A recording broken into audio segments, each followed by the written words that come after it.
assunto de hoje ainda é comunicação no casamento e só vamos introduzir aquilo que introduziu o assunto e entrar diretamente no que estamos preparando para essa manhã. Nós temos visto que se você é casado, você deve prestar bastante atenção. Se você não é, deve prestar também ou mais atenção ainda, para que você não venha a errar onde os que vivemos já o casamento há muito tempo, onde nós erramos. É claro que normalmente, infelizmente, as pessoas não dão valor a certas informações que recebem, até que elas passem a viver certos problemas, e quando elas vivem esses problemas, então elas vão ter que errar, para depois então que errar, uma, duas, três, quebrar a cara, como se costuma dizer. Então aí ela vai lembrar ou vai buscar uma solução. Não é assim que devia ser, não é assim que deve ser, mas infelizmente muitos não valorizam muito aquilo que a palavra de Deus diz.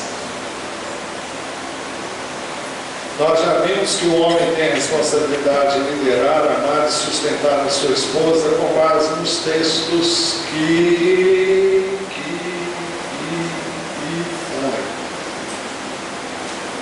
também vimos que a mulher tem a responsabilidade de submeter-se tanto como a de respeitar o seu marido. E os textos estão aí também. Vimos que o homem deve dirigir a família, mas que ele não pode fazer, ele não pode liderar a sua esposa se ela não seguir a sua liderança.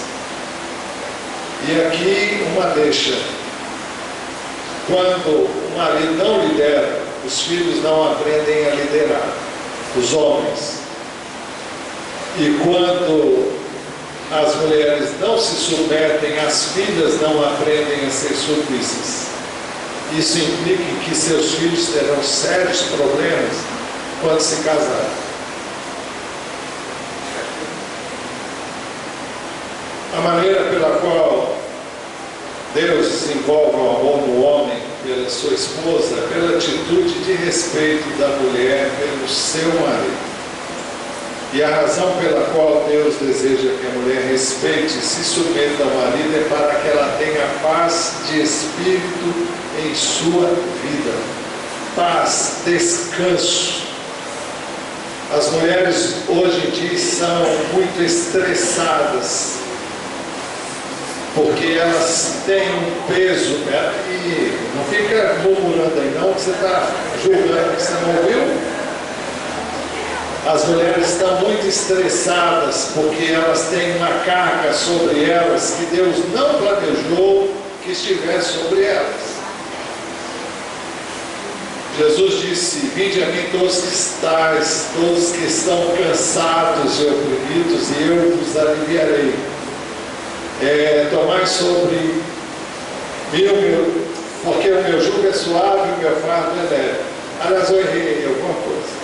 Mas vinde a mim todos que estáis cansados e sobrecarregados, e eu vos aliviarei. Tomai sobre vós o meu jugo e aprendei de mim, que sou manso e humilde de coração, e encontrareis descanso para as vossas almas. É isso aí.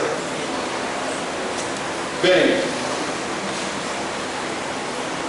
a mulher deve submeter-se e respeitar o seu marido sem se importar se ele está ou não mudando de atitude ou comportamento. Ela deve fazer isso por causa do Senhor. E a mesma coisa é verdade em relação ao marido. Deus quer que o homem lidere e ame a esposa, independentemente dela estar disposta a submeter-se e a respeitar. Porque quando o marido ama a mulher também, já vi que será mais fácil para ela respeitar. Muito bem. Deus quer que o marido ame a lidere, independentemente dela mudar de atitude em relação a ele. A atitude do marido deve ser a de amar e de liderar a sua mulher por causa do seu amor para com o Senhor, independentemente da atitude dela para com ele. Vimos também que quando nós fazemos isso, Deus fica livre para trabalhar no outro cônjuge. Nós já vimos também as 11 responsabilidades que o marido tem com a sua esposa. E eu só vou ler o texto, porque já falamos sobre elas. O texto no qual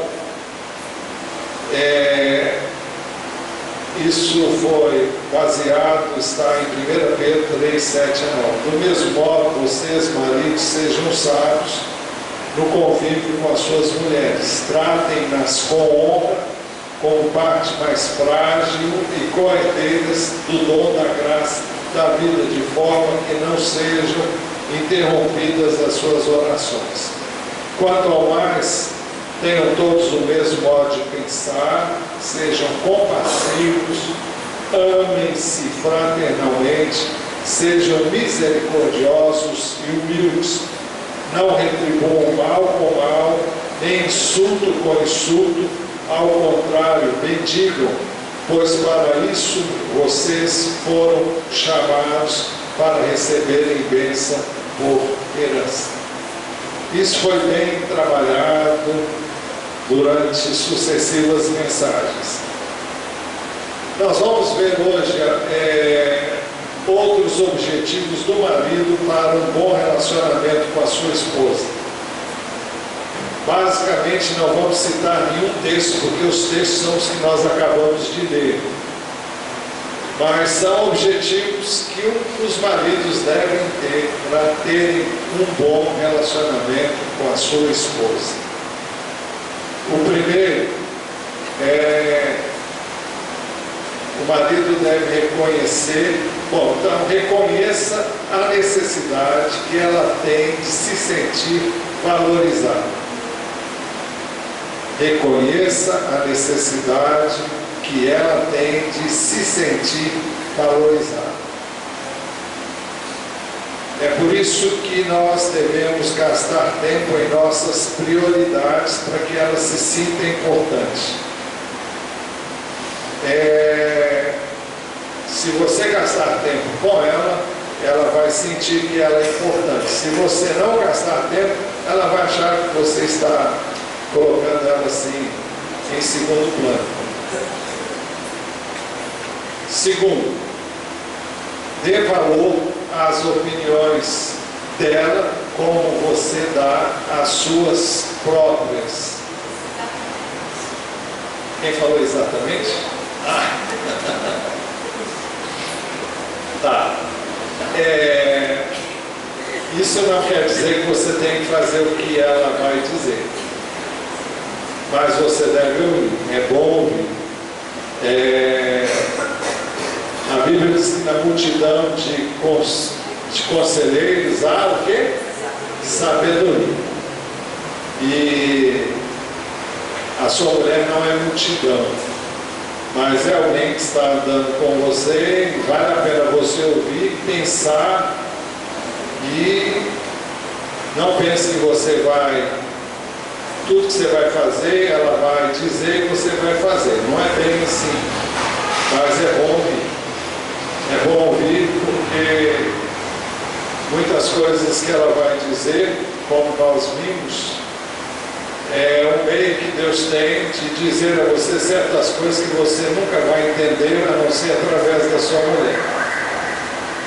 Isso já foi dito e a gente não vai voltar a isso. Terceiro, concentre-se nos pontos fortes. Cadê da dela, é dela.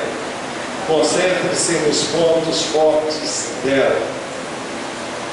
Nós devemos nos concentrar nestes pontos fortes e encorajá-la para que ela seja fortalecida em sua autoestima. Quando nós procuramos fortalecer os pontos fortes na mulher, ela vai buscar ser cada dia melhor naquilo que Deus tem recomendado que ela seja, que ela faça. Nós precisamos de ser motivados para podermos melhorar. Ninguém melhora com crítica em cima de crítica. Quando você é criticado, você constrói. Aliás, quando alguém critica você, levanta-se uma barreira entre você e essa pessoa. Então a crítica nunca ajuda. Isso não significa que nós não devemos falar a verdade, mas a Bíblia diz que nós devemos fazer isso em amor. Efésios capítulo 4, versículo 15, se não estou enganado. Então fala da importância de nós falarmos a verdade em amor. Mas então nós devemos fortalecer aquilo que é forte na mulher. Se nos concentrarmos negativamente nos pontos fracos dela, então nós vamos ferir a sua alma. Nós ferimos a alma de qualquer pessoa quando nós dizemos para ela: você é isso, você é aquilo, você é aquilo outro. Quando nós diminuímos, quando nós menosprezamos, quando nós aviltamos quem quer que seja. E com a mulher não vai ser diferente. Então, se você não quer ter a convivência com uma pessoa ferida de alma, então valorize os pontos fortes dela. E se houver fraquezas que precisem ser mudadas, você tem que usar de muita sabedoria para não ferir. Se tiver que falar, tem que saber como falar. Mas é muito bom falar sempre o que é melhor do que o que não é. Existem coisas que podem ser mudadas, existem coisas que não podem ser mudadas. Existem coisas que são parte da personalidade, da maneira da pessoa ser. Então, você conheceu a sua mulher assim, você conheceu o seu cônjuge assim, não tente mudá-lo. Porque isso só vai criar problemas entre vocês e vai fazer a outra pessoa, como nós já dissemos aqui, sentir que você não a aceita como ela é. Então vamos fortalecer os pontos fortes. Uma coisa negativa que o marido faz é comparar um ponto forte de outra pessoa que ela não tem, que a sua esposa não tem. Ah, você viu fulana de tal, como ela é assim, ou assado, e ela não tem essa característica. E você fica lá babando o ponto forte da outra pessoa e acaba isso funcionando em detrimento da sua esposa, né? Talvez ela tenha cabelos pretos e o marido diz que gosta das loiras. Ou então o contrário, né? Quando você vai à casa de alguém e elogia um determinado prato que a sua esposa nunca fez, e você diz que é uma coisa deliciosa, e você chama a atenção dela para o fato de que você ficou maravilhado com aquilo. Bem, eu não vou dizer que eu estava pensando cá com os meus botões, isso não impede que eu elogie uma coisa que eu gostei, mas temos que ter o cuidado para não fazer comparações, dizendo: olha, você nunca fez um negócio desse. Isso aí não funciona. Ou então você dizer, olha, o molho não tinha isso que eu sempre vejo no molho que você faz. Você está dizendo que o outro é melhor do que o que ela faz. Ou ainda, você viu como a casa de fulano estava tão bem arrumada. O que você está querendo dizer com isso? Se você fizer isso, você pode vir a ter problemas bem grandes quando chegar na sua casa. Quando você diz algo semelhante, ela poderá perguntar: o que você quer dizer com isso? Ou por que você está dizendo isso? Como quem disse, é uma indireta para mim?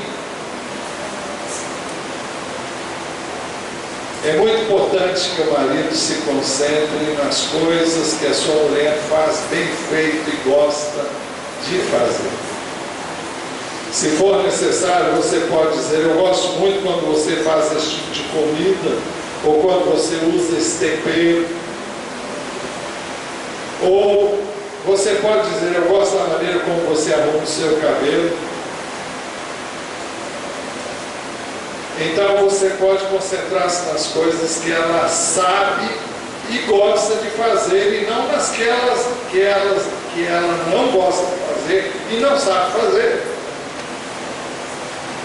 A questão às vezes não é não saber, é não ter jeito para fazer essas coisas. Tem mulheres que gostam de costurar, outras vão gostar de cozinhar. Então, você vai forçar a barra? Tem mulheres que gostam de bordar. Hoje, será que existe mulher que ainda borda hoje? Tem? Quem é que borda? Quem? Tá. É raro.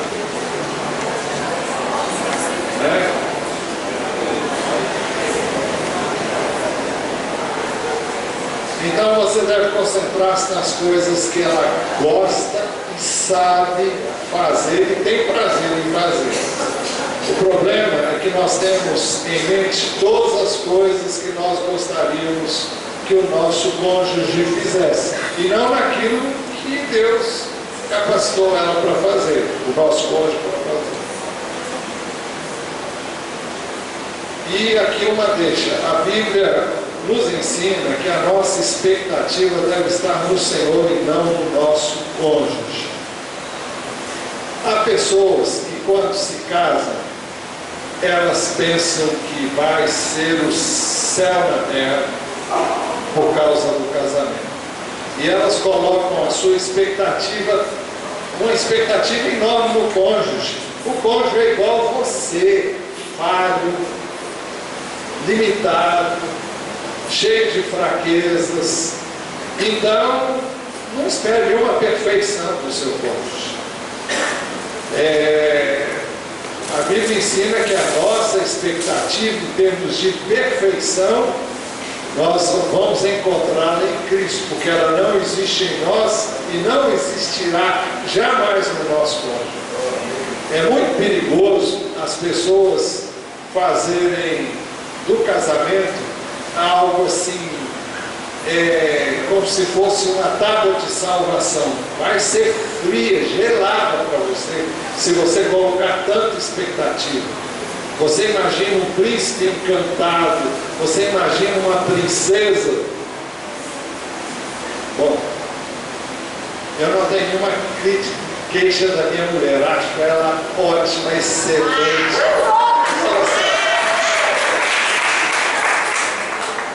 Mas é humana, é falha e tem fraquezas.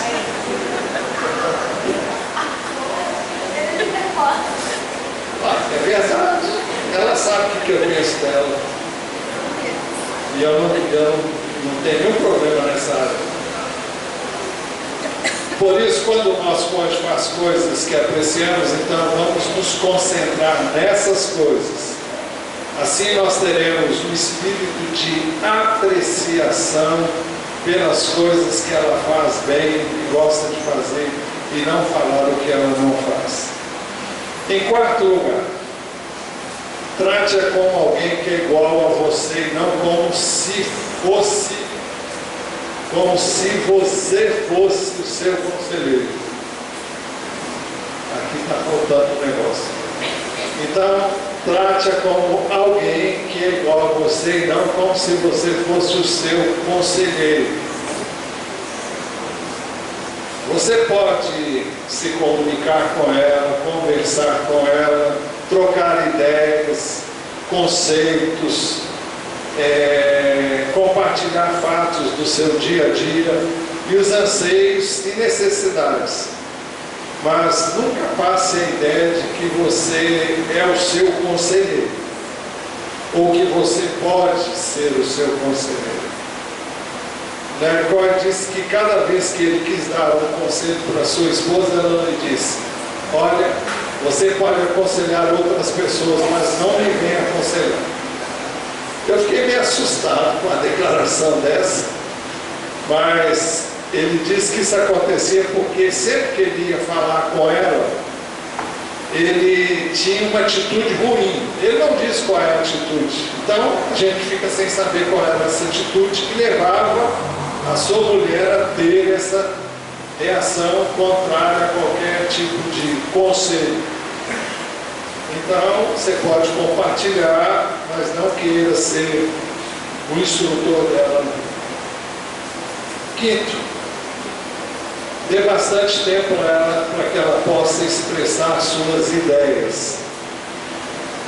Algumas mulheres têm dificuldade de expressar o que elas sentem, o que elas pensam, e no aconselhamento nós encontramos algumas peculiaridades que normalmente não são comuns às mulheres, mas há mulheres que não falam, e há casais em que o homem fala muito, fala pelos cotovelos, e a mulher não fala. É uma raridade isso, mas acontece. E às vezes há mulheres também que não têm facilidade de expressar os seus sentimentos e o que elas pensam e as suas ideias. Elas têm dificuldade de colocar o que elas sentem e pensam em ideias claras e fáceis de serem compreendidas. Agora outras fazem isso com mais facilidade. Aquelas que podem expressar suas ideias devem ser encorajadas a fazê-lo. E as outras, mesmo que tenham dificuldades, de certa forma, a falar como elas conseguem. Em sexto lugar, desenvolva a ideia de que ela é o seu complemento. Enquanto nós pensamos nisso, temos que pensar em que ela é imprescindível.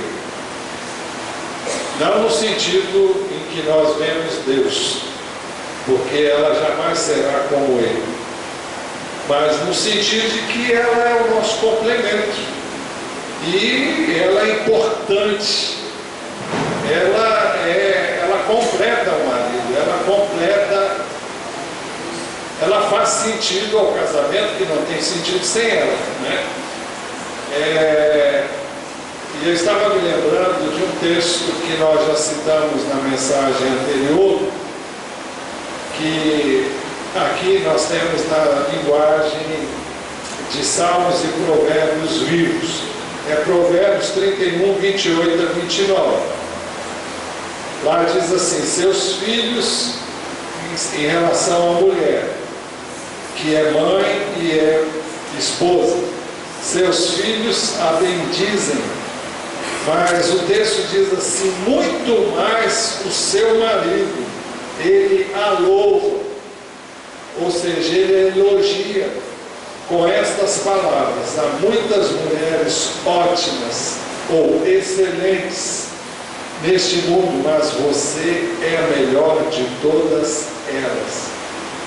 Você pode dizer isso para a sua mulher? Se não pode, ria. E quando o homem pode dizer isso acerca da sua mulher, ela fica muito feliz. As mulheres não dizem nada, não?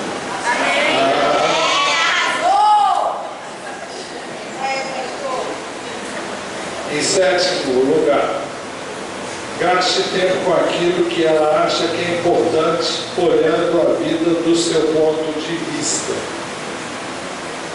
Gaste tempo com aquilo que ela acha que é importante, olhando a vida do seu ponto de vista. Isso não é uma coisa muito fácil para mim, não. Eu diria difícil, ela sabe que é muito difícil. É porque muitas vezes o homem olha para os problemas dela apenas sob o seu ponto de vista, e não do ponto de vista dela. E nós temos visto aqui que a mulher vê as coisas de um ponto de vista e o homem vê de outro completamente diferente. Agora, se nós pudermos, como maridos, entender o ponto de vista da nossa esposa, ele poderá tomar decisões que a envolvam muito mais acertadamente. Às vezes ele pensa que está agradando e ele está desagradando imensamente. Então, é preciso que ele entenda o que ela pensa, como ela vê. Isso é uma coisa difícil, viu? Você sabe, você que é marido sabe, mas é algo que para vivermos bem, você não esqueça que o tema da mensagem de hoje é outros objetivos do marido para um bom relacionamento com a sua esposa. Então são dicas, e não são minhas dicas não, viu? Muitas pessoas às vezes ficam dizendo, o pastor nunca pregou sobre isso. Não, eu estou pregando agora, e não é coisa minha do pastor não, viu? Não é coisa que, Deus agora, não tem nada não. Eu não faço outra coisa a não ser repetir aqui as mensagens do Gary Coy. Eu ouvi esse homem durante os primeiros anos da minha vida cristã. Eu já era casado quando eu vi esse homem há 5 anos ou mais no primeiro casamento, e eu ouvi esse homem, eu vi que tinha cometido todos os erros possíveis e imagináveis que uma pessoa pode se cometer quando num casamento. E ouvi seguidamente esse homem 1, 2, 3 vezes. Mas quando eu Deus me guiou para eu voltar a esse assunto, a tratar disso, e parece que eu nunca tinha ouvido essas coisas. Para mim, elas soaram, alguns pontos básicos sobre os quais eu sempre preguei aqui, e vocês sabem disso. Agora, outras coisas são totalmente novas. Parece que eu nunca tinha ouvido isso. E é importante dizer isso porque eu já disse aqui e volto a repetir. Tudo que eu disser hoje para vocês, vocês vão reter apenas 8%. 8%. É um grande desencorajamento para quem fala pensar nisso. Mas é o que é. Não adianta correr. Você só tem capacidade de reter 8% se você prestar atenção. Senão, quando você sair ali na porta, você não sabe uma palavra que eu disse. Então, voltando ao que nós estávamos falando, se o marido puder entender o ponto de vista da sua esposa, ele poderá tomar decisões que a envolvem muito mais acertadamente e terá um melhor relacionamento com ela. Agora, você só poderá fazer isso se vocês conversarem muito. Eu sempre disse e eu sempre ensinei para vocês uma coisa que é muito importante. Eu sempre disse para vocês que no namoro, o que é que a gente tem que fazer? Conversar. Conversar. Conversar e não tocar. A não ser pegar a mão, colocar a mão no ombro, essas coisas assim, menos comprometedoras. Para que você possa conhecer a pessoa. Se você não se envolver fisicamente com ela, e eu não estou falando nem de sexo, estou falando de toques até superficiais relativamente. Olha, se você pegar na cintura de uma mulher e trazer ela para perto de você, você já mexeu com ela todinho. Ela fica comprada, não porque ela quisesse vender, mas porque você realmente pode conquistá-la emocionalmente, fisicamente, porque todos nós somos o quê? Carentes, tem carne também, e carentes. Então, qualquer aconchegozinho é muito bem-vindo, é muito agradável, mas compromete a sua capacidade de avaliar. Você fica apaixonado por causa de um apertinho, por causa de um carinho que você não recebe, quem sabe nunca recebeu de ninguém. Ou se recebeu de pessoas que não é alguém com quem você está pensando em se casar ou buscando para se casar. Então, essas coisas comprometem a sua capacidade de avaliar e de conhecer. Então, converse, deixe para colocar a sua mão depois que casar. Vai ser muito melhor. Eu sei que nós vivemos tempos difíceis. Aliás, eu não sei nem porque eu estou falando isso aqui, porque não tem nada a ver com o que eu vinha falando. Mas nós vivemos tempos muito difíceis, porque tudo que você vê na televisão, nos filmes, estimula o contrário. O cara encontra com uma moça a primeira vez, ele já vai agarrando, ele já vai levando para a casa dele, para a cama dele, ou então para a cama da mãe, na casa da mãe da moça, porque a mãe recebe hoje sem nenhum problema. É melhor fazer aqui do que fazer na rua, é melhor. Então, viver o Evangelho tal como ele é, não é uma coisa fácil. Nós recebemos continuamente notícias de países onde a perseguição é intensa.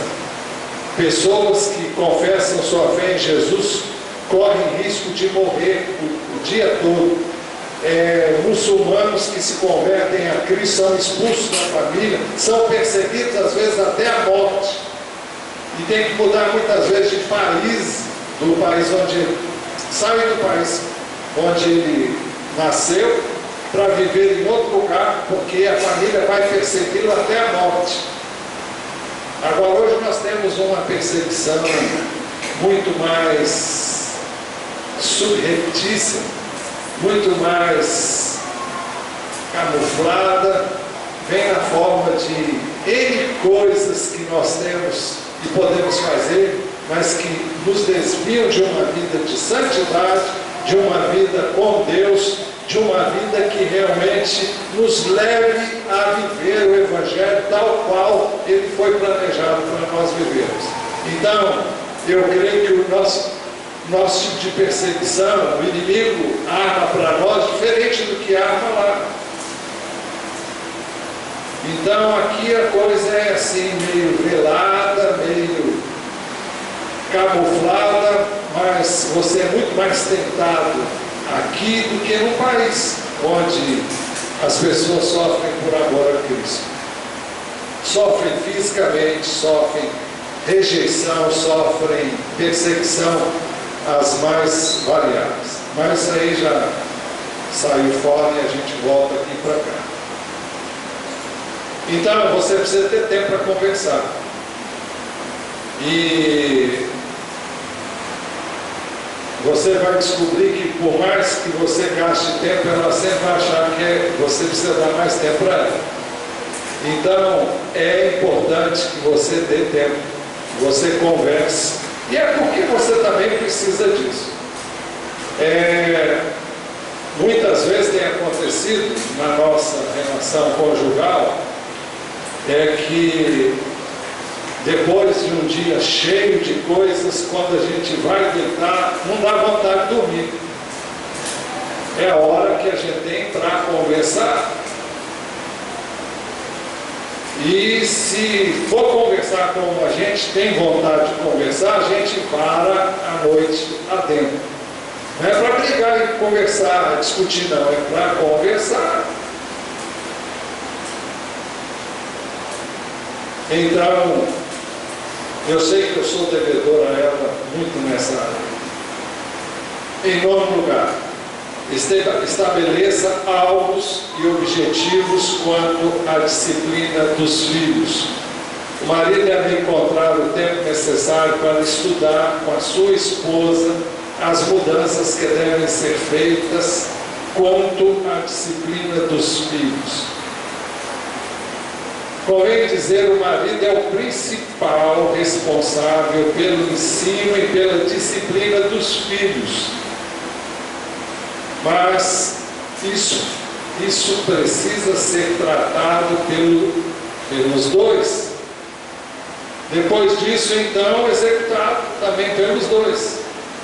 E acaba sendo executado muito mais pela mulher do que pelo homem. Porque normalmente, eu disse normalmente, nós estamos vivendo tempos totalmente diferentes, mas normalmente quem fica mais tempo com os filhos é a mulher. Agora, é preciso que os dois encontrem tempo para discutir sobre o ensino e a disciplina das crianças. O marido não pode resolver lá com ele, está pensando, não, eu vou fazer isso, e chega em casa e ele diz, olha, nós vamos agir assim, assim, assado a partir de agora.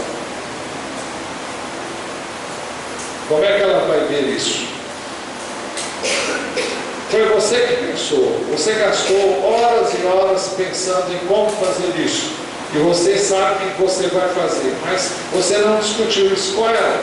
Então ela não sabe de nada.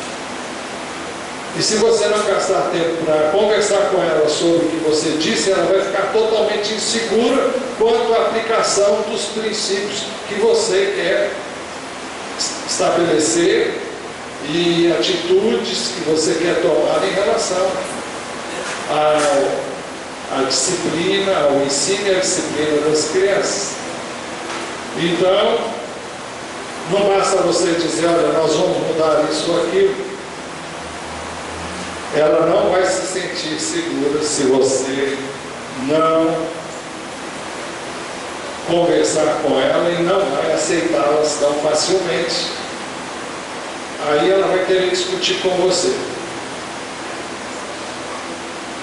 E não precisava ser assim se você tivesse compartilhasse com ela o que você está pensando em fazer.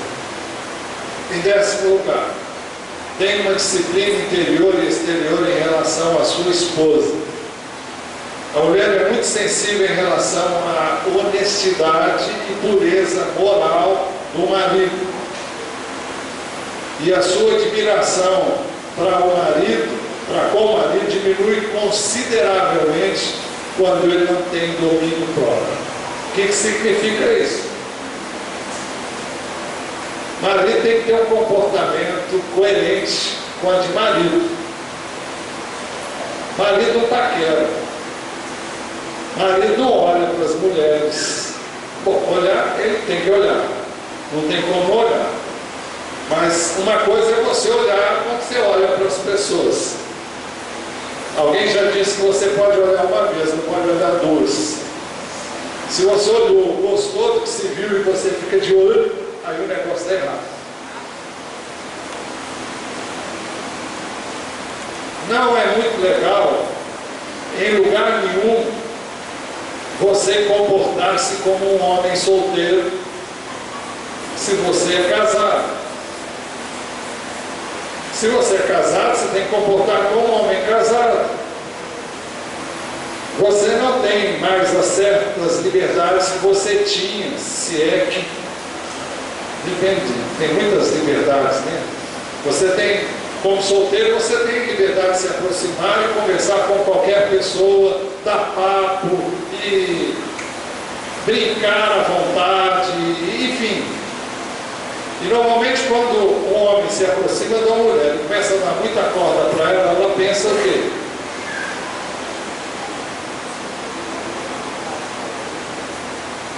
Se a pessoa é solteira, é desimpedida, e você chega lá e começa a conversar muito com ela, você vai mexer de alguma forma com essa pessoa. E você não tem esse direito. Isso é defraudar. Você é um homem comprometido com Deus e com a sua mulher. Então haja como um homem casado.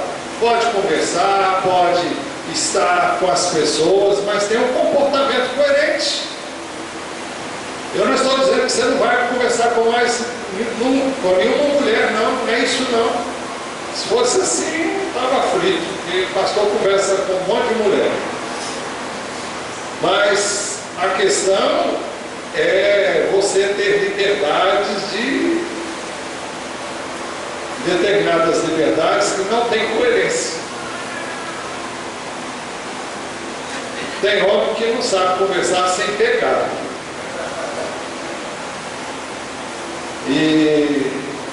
Então tem que ter coerência. É preciso que nós entendamos que uma vez casados, nós devemos respeitar o nosso cônjuge, devemos honrar o nosso cônjuge e devemos realmente dignificar o nosso cônjuge, não tratando outras pessoas como nós deveríamos, como seria coerente tratar o seu cônjuge, não uma pessoa que não é o seu cônjuge. Determinadas liberdades, acabou, já era. Você não tem o direito de fazer isso. Aliás, aqui vai uma dica para quem é solteiro. Você não tem o direito de se insinuar para nenhuma mulher se você não tem interesse nela. Eu não sei também o que eu estou dizendo, mas eu vou dizer. Já vi aqui muita menina é modo de dizer, né? Moça solteira, ficar morrendo de paixão por gente que não quer nada com elas. Simplesmente porque dão muita atenção, porque chega e dá a impressão para elas que eles estão afim, e eles não estão afim de nada. Então, precisa ter cuidado. Então, haja com um amigo. Amigo conversa, amigo pode até sair, mas não dê a impressão que você está interessado nela, além de uma amizade. E se for possível, diga isso logo, para que as coisas não se confundam, para que a pessoa não tenha uma impressão errada do que você está pensando em relação a ela. Então eu vou repetir: tenha uma disciplina interior e exterior em relação à sua esposa. A mulher é muito sensível em relação à honestidade e pureza moral do marido. Para que ela o respeite, ela o considere e o admire, ele deve ter uma postura compatível com a pureza moral e a honestidade. Aquilo que você é na vista dela, você é por trás o tempo todo, em todas as circunstâncias. 11º, empenhe-se continuamente para desenvolver a sua liderança espiritual. A esposa deve reconhecer que muitas vezes o marido não tem as qualidades desejáveis para ele guiar a família. Ele não é um líder espiritual como ela acha que ele devia ser. A esposa não vai ajudar nada o marido se ela pergunta: quando é que nós vamos ter o nosso culto doméstico? O que ela está dizendo? Olha, se vira, você não vai fazer nada para a gente ter o nosso culto doméstico. Você está cobrando. O que ela deve fazer é compartilhar com ele as suas necessidades íntimas. Jericó conta que uma esposa disse assim ao marido: eu preciso orar com você. Ela disse isso quando ele já estava quase dormindo. Ele disse, ainda assim ele voltou-se para ela e perguntar: sobre o que você precisa orar? Ela podia ter ficado ofendida porque ele disse, aparentemente podia ter parecido a ela que ele era indiferente às necessidades dela, ou insensível a ela. Mas então ela compartilhou com ele a necessidade que ela tinha naquele momento, e ele se levantou imediatamente com ela e foram orar por ela. Ele foi orar com ela pelo motivo que ela estava apresentando, com a maior boa vontade. 2 dias depois ela lhe disse: olha, querido, não há coisa que eu aprecie mais do que você abrir a Bíblia e ler os Salmos. Isso era uma coisa que ele podia fazer. Muitas vezes, alguns homens pensam que para terem um culto doméstico terem um culto doméstico é uma coisa muito complicada. Eles não sabem o que fazer, não sabem como fazer, simplesmente porque o marido não aprendeu isso. Ele não veio de uma família cristã, pelo menos uma cristã evangélica, não veio de uma família onde esse hábito era cultivado, e ele não sabe, nunca soube como fazer isso. Na verdade, culto doméstico é uma coisa bem simples. Você pode reunir a família para um momento de oração, onde as pessoas podem compartilhar suas necessidades pessoais, suas experiências daquele dia, e vocês podem orar. Vocês podem ler um livro da Bíblia diariamente, ler um trecho, de preferência com uma sequência para haver entendimento, deixar as pessoas falarem sobre se aquele texto de alguma forma alcançou a vida das pessoas que estão ali. Agora, se você fizer um culto doméstico com crianças, é preciso ter material adequado. Eu já compartilhei aqui que nós usávamos, quando as crianças eram pequenas, eu usava com elas um livro que era de uma editora luterana e que tinha histórias bíblicas, e era um material que nós dispunhamos, que eu tinha naquela época, porque hoje existe muito material audiovisual, existe quem tem tablet, pode ter uma Bíblia para criança, que tem desenhos não, é ilustrada, e tem N recursos que se pode usar com uma criança. E quando ela é pequena, isso deve ser feito pessoalmente com as crianças, e depois seria bom que você tivesse também um tempo com a sua esposa, mas vai chegar um tempo em que eles vão ter que participar juntos, né? Ou pode participar juntos também. Existe muita coisa que pode ser usada hoje nesse sentido. Em 12º lugar, não faça qualquer piada ou brincadeira que a ofenda. Muitas vezes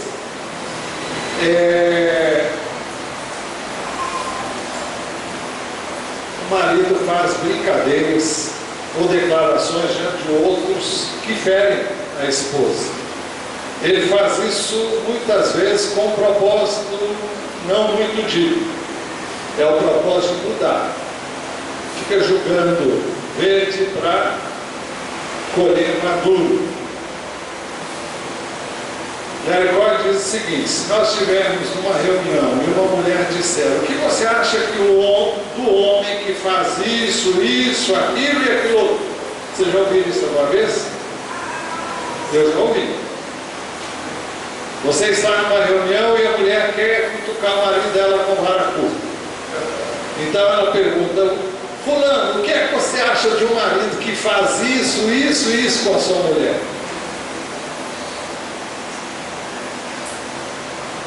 Jericoia diz que se ele respondesse, ele estava em maus lençóis. Ele disse que se o marido estivesse presente, ele já estaria olhando assim para ele, como quem diz: olha, não responde, não. O que a esposa está querendo com isso? Diga-me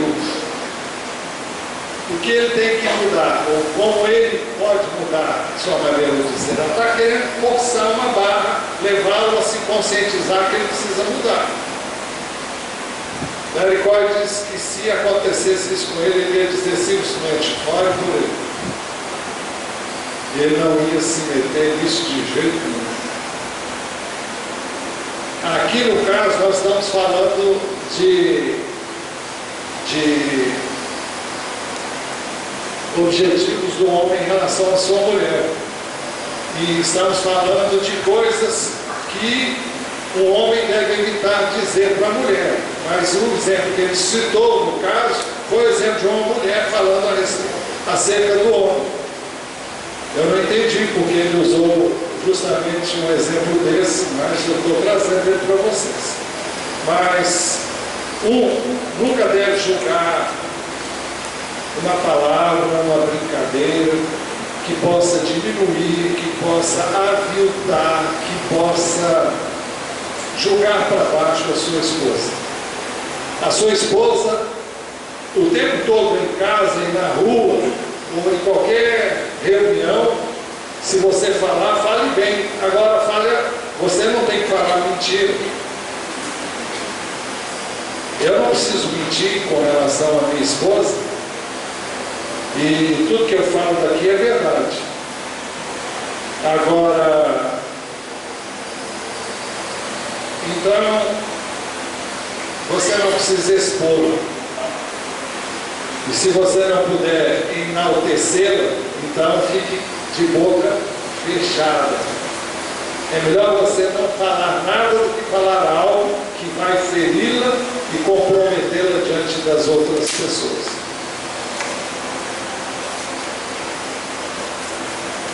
13º lugar, perdoe os fracassos anteriores da sua esposa. Muitas vezes o marido não está pronto a perdoar para não ter uma arma, para ter uma arma contra ela. Ele guarda como se pudesse guardar num determinado lugar os erros da sua esposa, para sempre que ele cometer algum e ela falar alguma coisa com ele, ele vai jogar na cara dela todos os erros dela.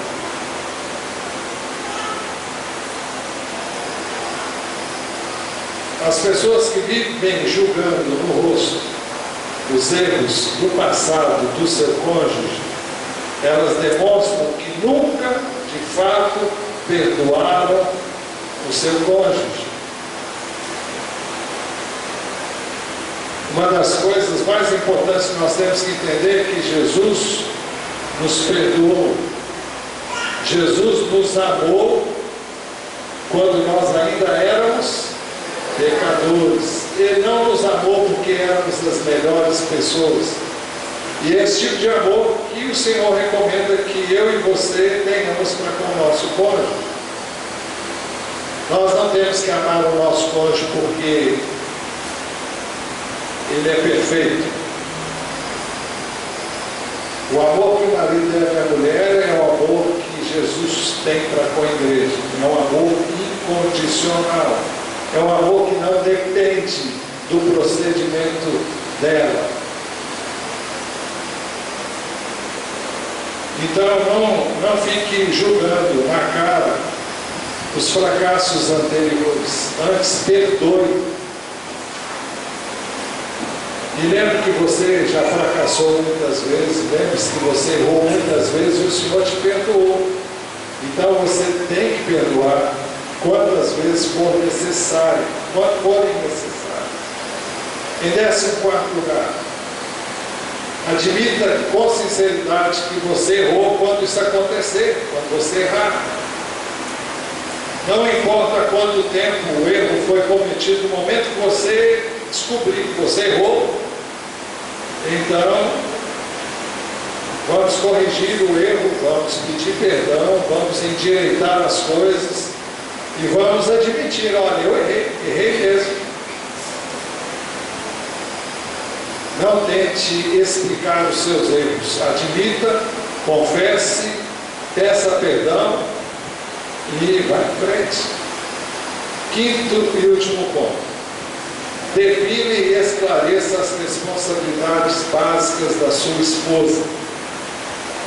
Parece estranho essa declaração, mas é isso mesmo. É importante que haja uma compreensão do que é a responsabilidade de cada um dos cônjuges. Às vezes colocamos as coisas em compartimentos e dizemos: isso é o que a mulher tem que fazer, isso é o que o homem tem que fazer. Muitas vezes o homem diz: eu nunca vou lavar a louça, porque esse é um trabalho de mulher. Ou isso é trabalho da empregada, se é que você pode se dar ao luxo de tê-la, né? Quando temos tal atitude, a mulher adoece e a empregada não vem. Se isso acontece por um curto espaço de tempo, se a empregada não vem um dia, mas ela vem no outro, você deixa a louça acumular. Se a mulher adoece um dia, a louça acumula um dia. Mas se acontece como aconteceu com a Nicole, que ela ficou no hospital muitos dias. E eles não tinham empregado. Depois que você acabar com toda a louça que tiver na sua casa, depois que não tiver mais nenhuma louça limpa para usar, então você vai aprender a lavar louça. Tem saída? Não tem. Você vai ter que aprender. Naturalmente, isso é uma atribuição da mulher, mas o fato de você fazer isso ocasionalmente não diminuirá em nada diante dos outros. Tem uma outra coisa: se a esposa é mais hábil na administração do dinheiro, quer porque ela teve uma formação nessa área, quem sabe ela é contadora, quem sabe ela trabalha na área financeira, quem sabe ela é mais disciplinada no uso do dinheiro do que você, marido. Eu tenho aconselhado aqui nos encontros de preparação para o casamento que quem deve administrar o dinheiro é quem é mais controlado, é quem é mais disciplinado. Alguém falou mais unha, mão de vaca, eu falei, é isso mesmo. É quem é mais econômico, porque tem certos cônjuges que simplesmente gastam tudo assim, com a maior facilidade, e depois os dois vão viver problemas. Então, se um é mais controlado, vocês devem fazer um plano de gastos, uma previsão, um orçamento, e então alguém vai administrar aquilo. Quem é? Quem tem mais cabeça para isso. Não há nada de errado se isso acontecer. Errado seria se o marido não desse o salário todo nas mãos dela e desse a ela a incumbência de administrar. Se ele fizesse isso, ele estaria colocando sobre ela uma pressão que ela não poderia suportar.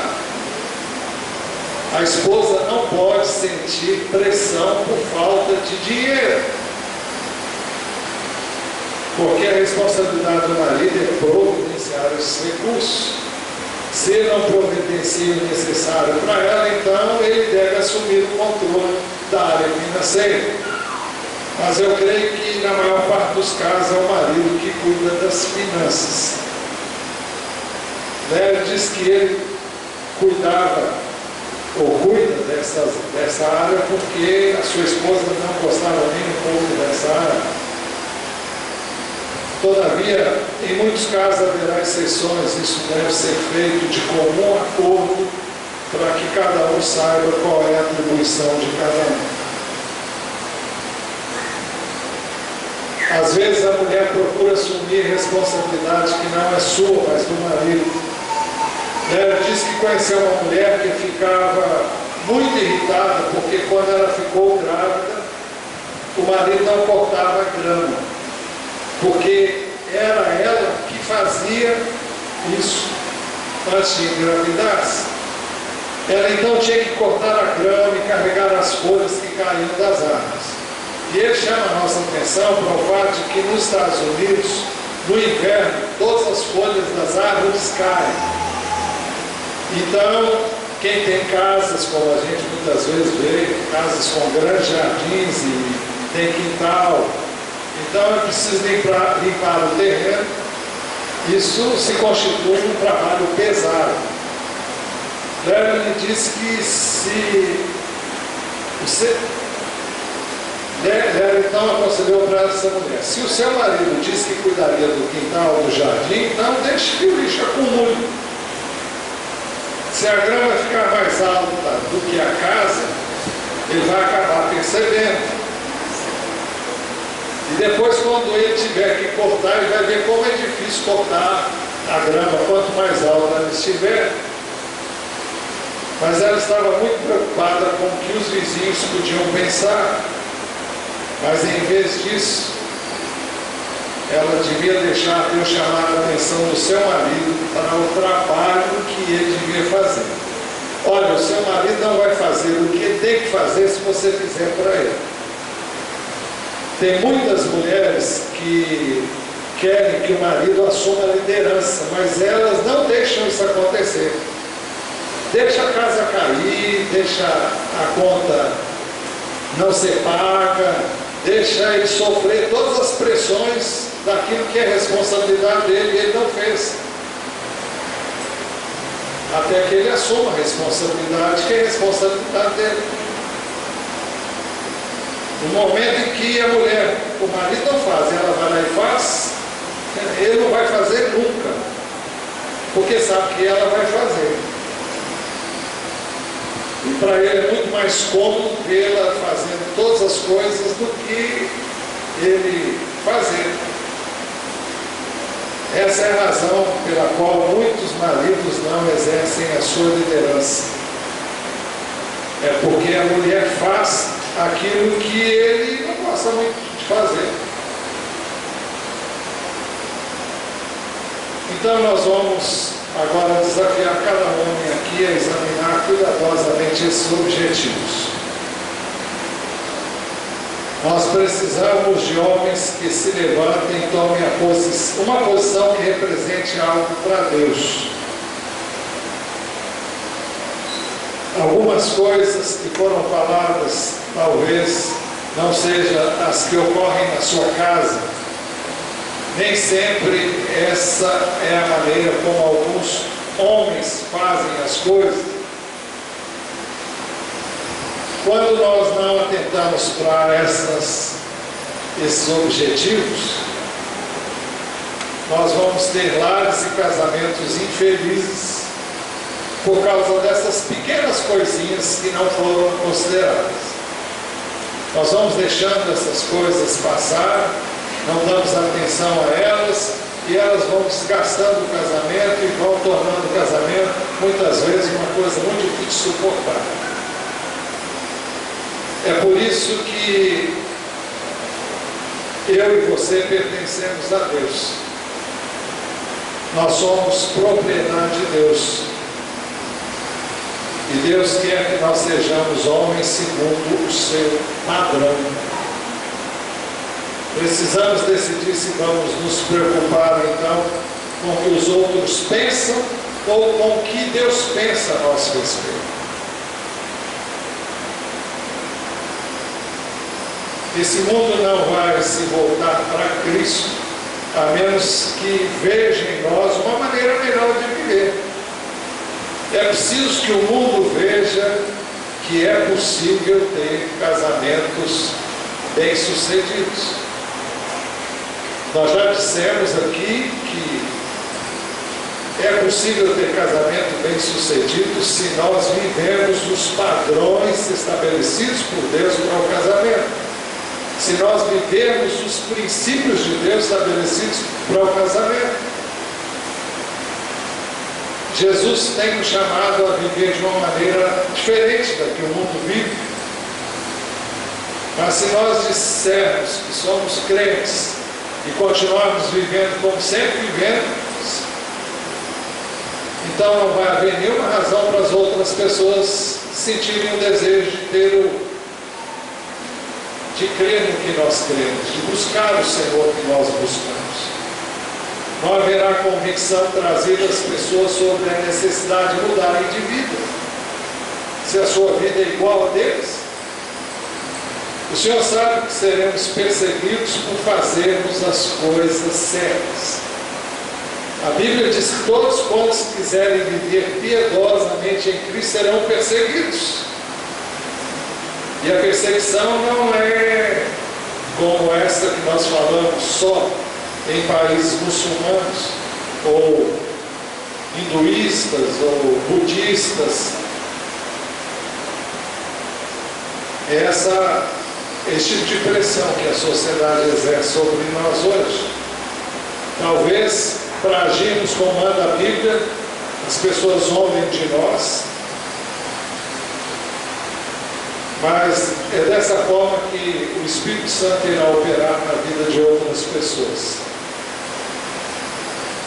Então, as dificuldades e a falta de harmonia nos lares fará com que eles desejem ter o Cristo que nós temos. Antes disso, Deus precisa então restaurar os lares e os nossos casamentos de forma verdadeira. Os homens estão dispostos a serem os homens que Deus quer que eles sejam?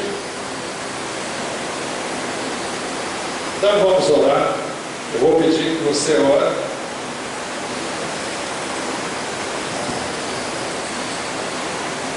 Senhor, nós pedimos que Tu nos dês a coragem para fazer aquilo que estamos convencidos por Ti que devemos fazer. Dá-nos a certeza de que a Tua palavra é a planta para a construção de nossas vidas e de nossos lares. Ajuda-nos para que possamos chamar a atenção do mundo para o fato de que o caminho de Jesus é o único. E quando pela fé aplicarmos a Tua palavra em nossas vidas, o Senhor será manifesto, será visto, será reconhecido. Permita então, Senhor, que a nossa vida aponte para o Senhor Jesus, para que as demais pessoas possam Te conhecer. Nós pedimos que Tu estejas operando em nós todo o Teu querer. Nós oramos em nome de Jesus.